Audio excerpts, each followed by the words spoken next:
है। ओपन करते ही दोस्तों यहाँ पे देखिए कुछ परमिशंस मांगेगा, तो आपको इन परमिशंस को अलाउ कर देना है। तब देखिए यहाँ पे आपको दो ऑप्शन मिलते हैं।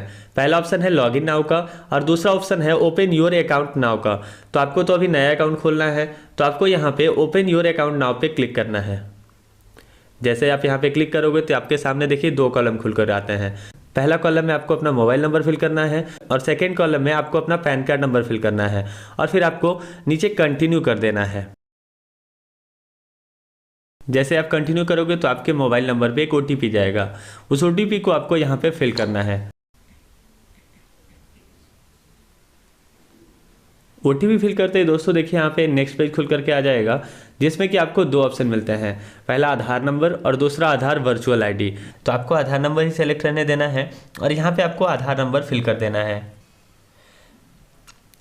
फिर दोस्तों उसके बाद वाले कॉलम में भी आपको सेम आधार नंबर फिल करना है कंफर्मेशन के लिए। जब आप दूसरे कॉलम में भी आधार नंबर फिल कर दिएगा तो उसके बाद जो दो बॉक्स दिख रहे हैं उसमें आपको टिक कर देना है और फिर सबमिट पे क्लिक कर देना है। तब फिर से आपके आधार में जो नंबर रजिस्टर्ड है उस नंबर पे एक ओटीपी जाएगा, तो उसी ओटीपी को आपको इस कॉलम में फिल कर देना है। जैसे ही आप ओटीपी फिल कीजिएगा तो ये ऑटोमेटिक सबमिट हो जाएगा और फिर से आपके सामने अकाउंट ओपनिंग फॉर्म खुल करके आएगा। यहाँ पे देखिए 5 स्टेप दिखा रहे हैं दोस्तों।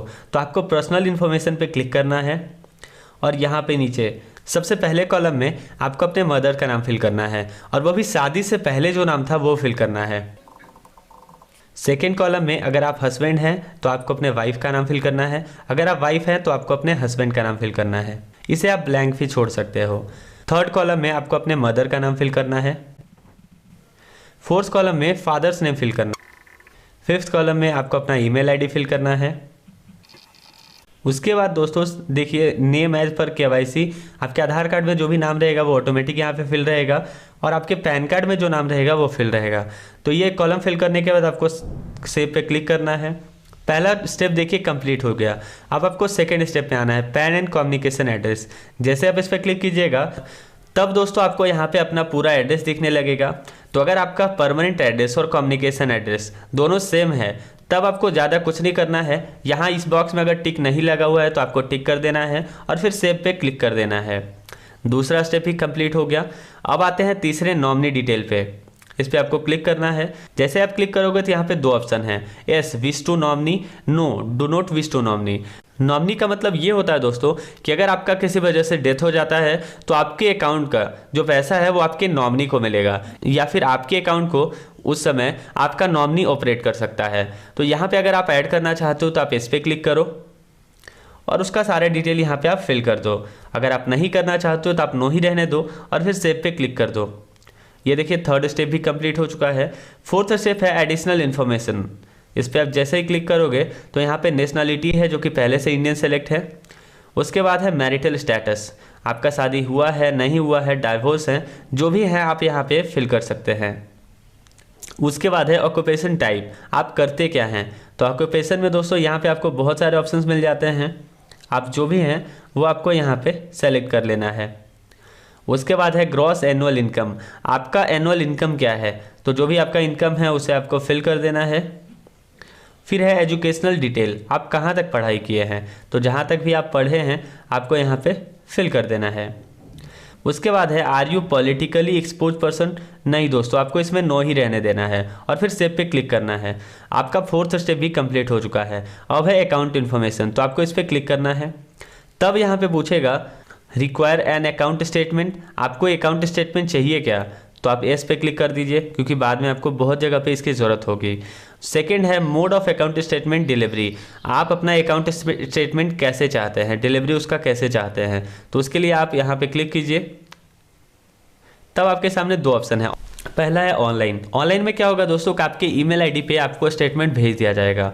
और दूसरा है पोस्टल। पोस्टल में क्या होगा कि आपका जो स्टेटमेंट है वो हार्ड कॉपी में आपका प्रिंटेड स्टेटमेंट पोस्ट ऑफिस के थ्रू आपके दिए गए एड्रेस पे भेजा जाएगा। तो मैं यहाँ पे पोस्टल सेलेक्ट करता हूँ ताकि अगर मेरे पास स्टेटमेंट आए तो मुझे प्रिंट नहीं करवाना पड़े और फिर हम उस स्टेटमेंट को डायरेक्ट कहीं भी यूज कर पाएँ। उसके बाद है रिसीव डेबिटी इन आईपीबीबी अकाउंट। आपको जो सब्सिडी मिलती है, अगर आप वो सब्सिडी इसी अकाउंट में लेना चाहते हैं तो आप यहाँ पे एस सेलेक्ट कर सकते हैं। अगर आप नहीं चाहते हैं तो यहाँ पे आप no I don't want to change DBT mapping select कर सकते हैं।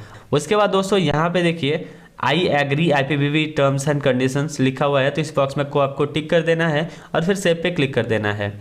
हमारा 5 स्टेप कंप्लीट हो चुका है, अब आपको कंटिन्यू करना है।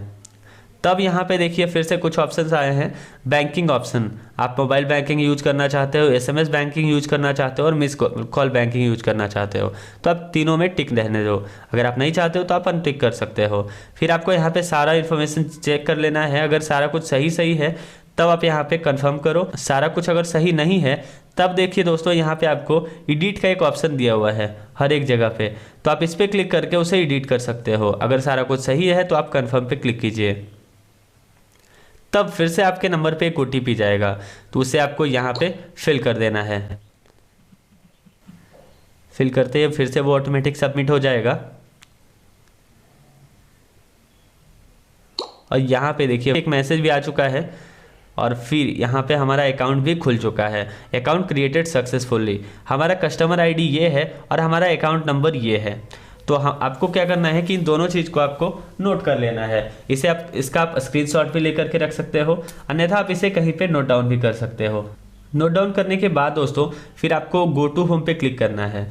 तब देखिए फिर से जहाँ से आप स्टार्ट किए थे वहीं पे आप पहुँच चुके हैं। तो अब बात आती है कि हम लोग इस अकाउंट को यूज कैसे करेंगे।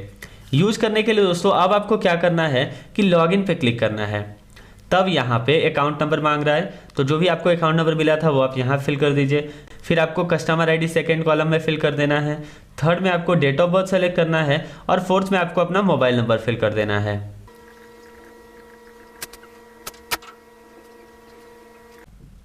फिल करने के बाद फिर आपको रजिस्टर पे क्लिक करना है। तब देखिए यहाँ पे एम पिन सेट करने का ऑप्शन आ जाएगा।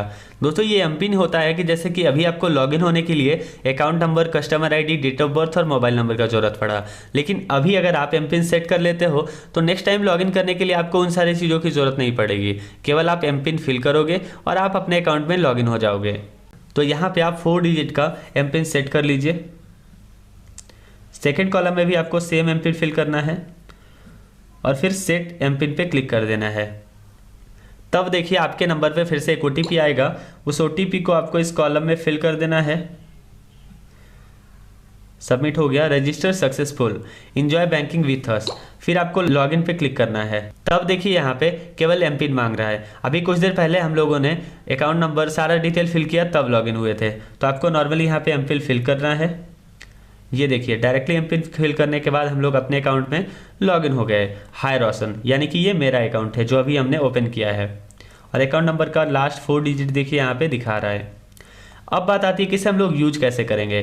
तो सबसे पहले मैं आपको इस अकाउंट में कुछ पैसे ऑनलाइन भेज करके दिखाता हूँ अपने फ़ोन पे से। तो यहाँ पे बैंक डिटेल में दोस्तों सबसे पहले आईएफएससी कोड फिल करना होता है। तो यहाँ पे आप सोच रहे होंगे कि आपको अभी तक तो केवल अकाउंट नंबर और कस्टमर आईडी बताया गया है, आईएफएससी कोड तो बताया गया नहीं है। तो आप यहाँ पे फिल क्या करोगे दोस्तों, यहाँ पे आपको ये फिल कर देना है IPOS 601। दोस्तों जिस तरह से पेटीएम पेमेंट बैंक का सिर्फ एक आईएफएससी कोड होता है, उसी तरह से पोस्ट ऑफिस पेमेंट बैंक का भी सिर्फ एक ही आईएफएससी कोड होता है। आप कहीं से भी अपने सेविंग अकाउंट में अगर पैसे भेजने के लिए बोलते हो तो उनको आपको यही आईएफएससी कोड देना है। यहाँ पे उसके बाद आपको सारा बैंक डिटेल फिल करना है।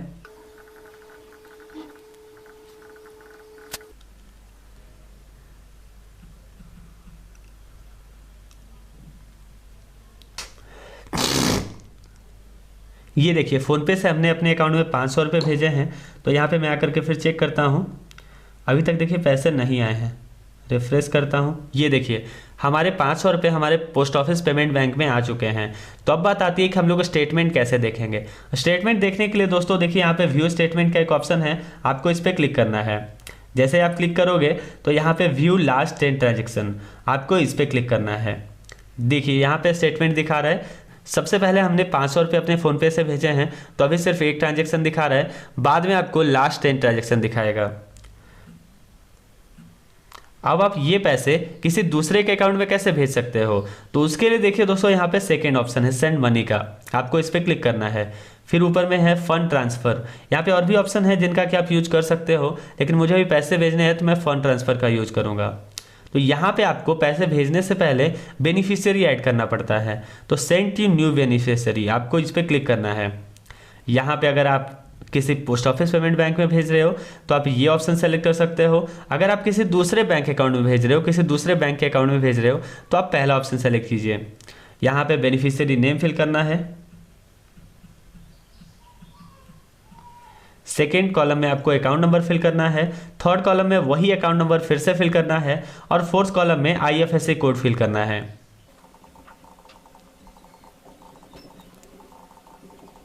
और फिर आपको नीचे कंटिन्यू पे क्लिक कर देना है। जैसे आप कंटिन्यू पे क्लिक कीजिएगा तो आपका सारा डिटेल यहाँ पे दिखाने लगेगा। फिर आपको यहाँ पे जितने पैसे भेजने हैं वो आपको यहाँ पे अमाउंट वाले कॉलम में फिल करना है। तो मैं 300 भी भेजना चाहता हूँ। उसके नीचे रिमार्क्स देना है, तो ये फिल करना मैंडेटरी है दोस्तों। तो आप किस लिए पे कर रहे हो इस पैसे को, तो यहाँ पे आप जिस कारण से भी पैसे भेज रहे हो वो रीज़न आपको यहाँ पे फिल करना है और फिर कंटिन्यू कर देना है। इमीडिएट पेमेंट और स्टैंडर्ड पेमेंट। इमीडिएट पेमेंट दोस्तों जिस तुरंत पैसे जाते हैं, और NEFT में हो सकता है कुछ टाइम लगे या फिर तुरंत भी जा सकता है। तो आपको इमीडिएट पेमेंट करना है, इस पर क्लिक करना है और फिर कंफर्म कर देना है। तब आपके मोबाइल नंबर पर फिर से एक OTP आएगा, उसे आपको यहाँ पर फिल कर देना है। ये देखिए हमारा पेमेंट कंप्लीट हो चुका है और हमारे 300 रुपये जो है दोस्तों वो उसके अकाउंट में जा चुके हैं। अब यहाँ पे देखिए 500 दिखा रहा है, रिफ्रेश करने से पहले ही 200 हो गया। तो ये 300 रुपये कट करके हमारे उस अकाउंट में, जिस अकाउंट से भी हमने पैसे भेजे थे उस अकाउंट में चले गए। उसी तरह से दोस्तों यहाँ पे पे बिल का ऑप्शन है। इसमें आकर के आप इलेक्ट्रिसिटी का पेमेंट कर सकते हो, मोबाइल का रिचार्ज कर सकते हो, ब्रॉडबैंड का रिचार्ज कर सकते हो, DTH रिचार्ज कर सकते हो, गैस बिल पेमेंट कर सकते हो, वाटर बिल पेमेंट कर सकते हो, टैक्स पे कर सकते हो, लोन का आप रीपेमेंट कर सकते हो, या फिर रेंटल पेमेंट कर सकते हो, ब्रॉडबैंड का पेमेंट, यानी कि जितने तरह के बिल होते हैं लगभग सारे आप यहाँ से पे कर सकते हो। फिर बैक आ जाते हैं होम पे। यहाँ पे फिर आता है कार्ड का ऑप्शन। इसमें आपको पेटीएम पेमेंट बैंक की तरह एक वर्चुअल कार्ड भी मिलेगा, लेकिन ये सर्विस अभी स्टार्ट नहीं हुआ है, ये बहुत ही जल्द आने वाला है। ये देखिए यहाँ पे दिखाता है virtual debit card services are going to start shortly. तो इस तरह से दोस्तों आप इस पोस्ट ऑफिस पेमेंट बैंक को यूज कर सकते हो। और अगर आपको किसी भी तरह का प्रॉब्लम आता है तो आप यहाँ पे 15299, ये देखिए नीचे में टोल फ्री नंबर दिया हुआ है, इस पे बात करके अपने प्रॉब्लम को सॉल्व कर सकते हो।